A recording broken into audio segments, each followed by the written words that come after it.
bibili kami ng gamot. Ang ginulot sa kanila, bigla na lang siyang nanigas. Qualified doctor silang lahat. Pinag-iisipan ng Denise na magsama ng ako laban sa ospital. Pinaimbestigahan na ng Department of Health ang kaso nito. Sa Riau, nakatutok 24 oras. Ayon po sa mga nakausap ng GMA News, hindi ito ang unang pagkakataon na nagkaroon ng sepsis diyan po sa Rizal Medical Center. Nangyari na rin daw ito sa iba pang mga ospital.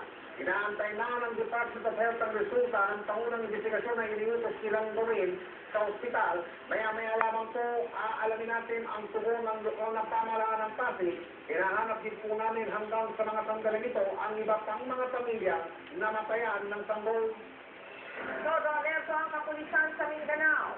Matapos ang sunod-sunod na pagsabog sa Sultan Kudarat, North Cotabato at Cotabato City. Aning katawang patay at may gitatumpo ang sugatan sa mga pagsabog na yan.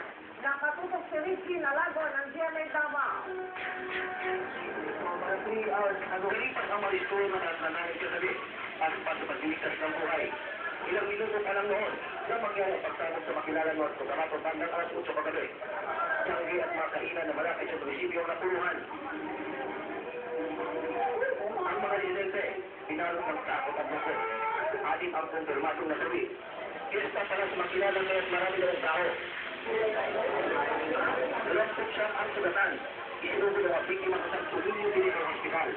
Isang improvised explosive device na mag-81 mm mortar daw ang ginamit sa pagsabog. It's a hard work of a terrorist because it is placed, the bomb is placed in a populated area. Prior to the bombing,